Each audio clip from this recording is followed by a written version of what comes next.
actually. Yeah. We actually we got spanked by the principal. The principal would have a huge paddle and fucking wail on our ass. He would call you into his little police interrogation room, like sit you across from the desk, and you're like 10, and he'd be like, all right, I'll give you the choice. You can take 4 days detention. People won't think very highly of you, or you can take the paddling. Yeah. And you'd be like, well, I'm not gay, please. I'm not gay. Please hit my ass with a piece of wood. That was excellent. Yeah. My child porn detention is working. I got my shit rocked so many times, but then once I left Texas, I found out that's not a thing in other places. Like, because my dad beat my ass senseless with a huge board and belts. No, not really. It's more of a thing that, like, you know, it was like, but that's how Al Capone, you know, handled his kids. Yeah. That's more so like for that era. It was like 1910s, 1920s. It was funny moving out here. Like I've literally like been out here. This happened a month ago. I was talking to my girlfriend's dad. He's like 66. And I was like, yeah, you know, my child, you know, my dad had a paddle. He like, you know, like hit it like across our ass. You know, like I'm sure you had the same. He's like, no, I never had that. I had an awful dad, but he never did that once. Yeah. I didn't have a dad like that. Yeah, like they don't set up the punishment. It just happens out of nowhere. Mm-hmm. Sure. Yeah, you're not getting punished like at the French Revolution. Yeah. You're getting walked to a room. People that like paddle their kids is like if you were deaf, like your dad would have been like, fucking answer me!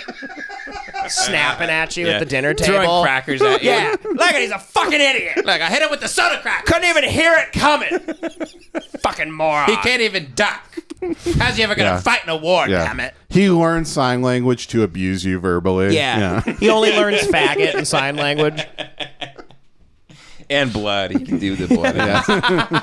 Okay, Jace, I don't want to like miss it though, because if you didn't have the fedora because of Blues Brothers, which really sucks ass, which is why I think you had the fedora. I mean, it still sucked ass, but it was because I wanted to be like a detective. That makes more sense. That's why you had the flask. I had the flask and the fedora, and I would just like I'd walk around and be like, "Ooh, I'm a gumshoe." I get that. Ooh, I get that. Like having a little candy cigarette you throw on the ground.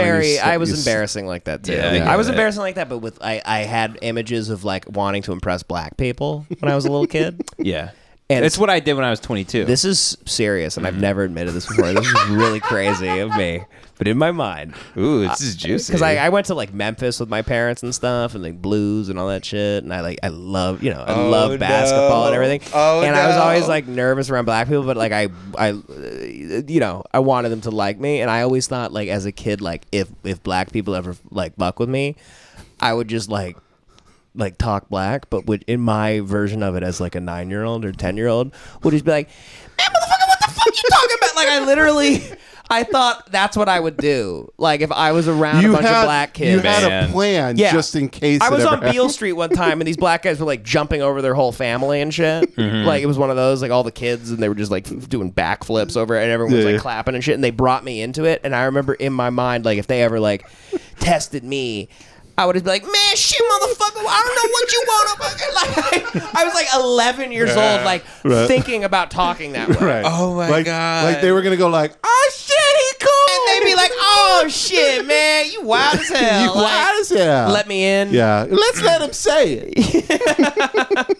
I have something that's pretty embarrassing when I was 21. What? Did I ever tell you guys when that time I got like, I was browning out on 6th Street. I got thrown out of 3 bars. I got thrown out of Whiskey Pig, Barbarella, and one other one. And then I got lost from my group of friends. And I saw a guy who was 6'6" and like 400 pounds in black and wearing like a red leather jacket. And I was like, it's Patrice. Oh, God damn it. And I obviously Patrice is dead at this point because this is like 2012. Okay. But I remember vaguely kind of just following this guy from afar and wanting to just hang out with him. Oh, God damn it. So you hunted him? Well, when you put it that way. You tracked him. Like you were an engine. I tracked. Yeah. Like you're leaning down and like seeing like fucking Air Force marks in a puddle. Yeah. So I followed this guy to like 3 bars where he would post up, he would go to the bar, like order a couple shots, shoot him, and like he kept going. So he was like bar crawling, right? With his like, he had like 2 other black guys there he was with. Sure. And he had the whole Patrice like classic thing, He right? was the big fat black guy that was like cool. Yeah, and I was stalking him. Jesus Christ. And This is way worse than what I just said. Because to this man, this had to be like one of the most horrifying nights of his life that he still talks about to this day. Yeah, he thought he was always going to get served. yeah, by an old Japanese man. Yeah. Dude, You're stumbling down the street. Okay, dude, can I tell you go real on. quick? Yeah, yeah. We were picking. The story's not over yet. But go on. But just really quickly, we were picking you up at the golf course like 2 hours ago. Yeah. And I was waiting in the car with Katie, and Katie goes, "Oh, here's Ben." And then it was just it was an old Japanese man walking by the car. Oh, come on. Dude, I swear to God. You guys both thought it was me for a second? Yeah, she thought it was you, and then I turned. I was like, "That's a fucking 60-year-old Asian man with a bucket hat and big glasses and like a shitty mustache." Me and Katie started laughing on the green the other day because there was only one other dude on the chipping green, and you acknowledge that there's a person there, but you don't look directly at them. Sure. And me and Katie both assumed it was like a 75-year-old Asian man the whole time, and then we finally looked over. I swear to God, it was a 9-year-old Chinese kid. He was 9. And then me and Katie started laughing so hard because I was like, I thought it was like a 7-year-old Japanese guy like walking around tripping. She's like, me too. And I was like, yeah, but like, what's the difference, Right. really? You just think just old Asian people get this big as they age. Yeah, but like, what's the difference? You literally think they turn into the mushrooms from Fantasia. They age like Benjamin Button. They're born old and they Yeah, they're such an efficient people, they disappear when they die. Yeah. So anyway, this man you were going to kill that night. I'm hunting, as Devin said. I'm hunting a 6'6", like very scary. I mean, if you've been around a black dude who's like 6'6" and huge and is like looks that cool, it's very intimidating to be around. Yeah. So he's my, not to make a whale reference, but he is my Moby Dick, and I am Captain Ahab, and I'm on the high seas, and I'm hunting my whale. He's your MOBB dick. MOBB, like Mob Deep. Goody Mob, Mob. yeah, that's good. Yeah, Goody Mo. That took me a Goody minute. Moby Dick. Thank you. Sorry. Thank you, Devin. I should have given Very you good. that quicker. I apologize. For those watching at home. Your mob dick. Yeah. Point for Jace on the board. Good. Very good. Mad Kid, Fat City. Very good. Anyway, so I follow him. Then the last bar he's at, I kind of, rather than just sort of like tottering in the corner and just sort of like looking around like I'm gonna like shoot up the bar, I actually approached the bar because I realized, because when you're browning out, you're coming and going, and you're kind of piecing together. It's like Memento. Is browning You're out what piecing you call together. following a black person around?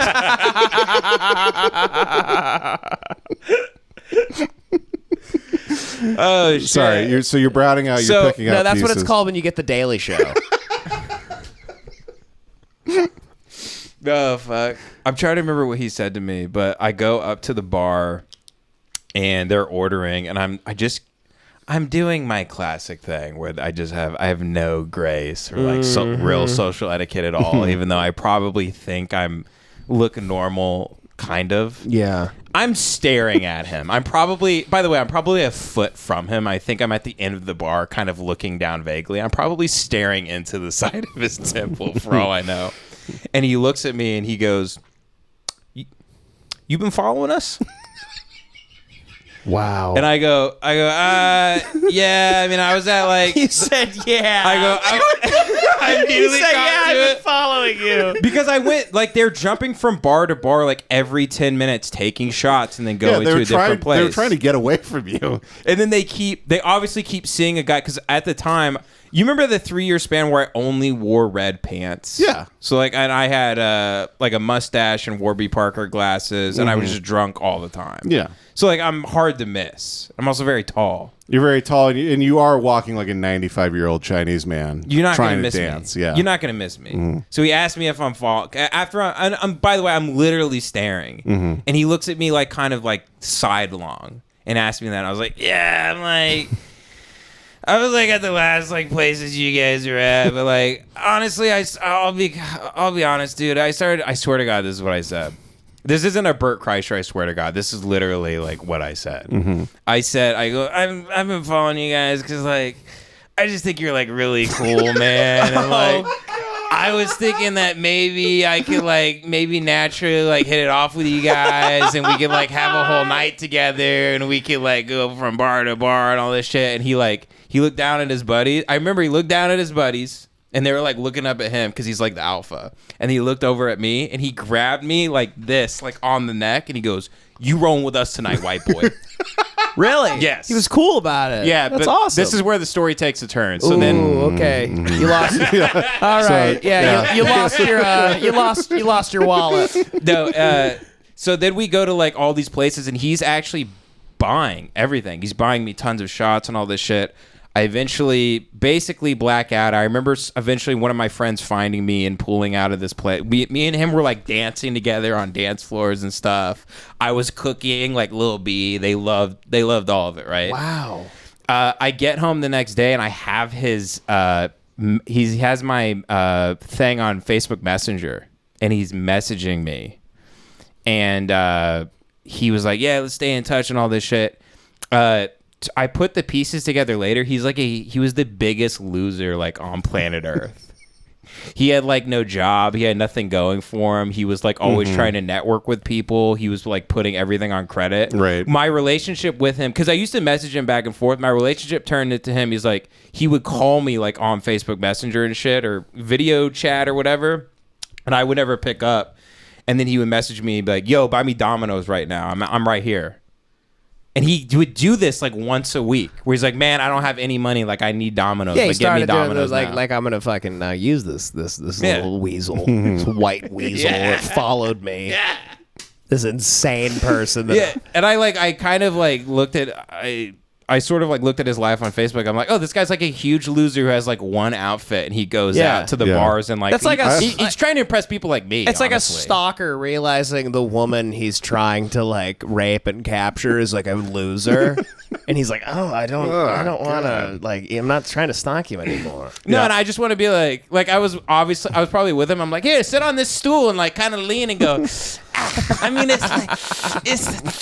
mean, Yeah. I'm like, be like incredibly intelligent and like a voice of your generation. Like I also like to imagine. I'm like, come on, don't like ask me to buy you Papa John's. Yeah. Like be the coolest guy come I've on. ever seen. You're like him because you're all the same. Yeah, be a legend.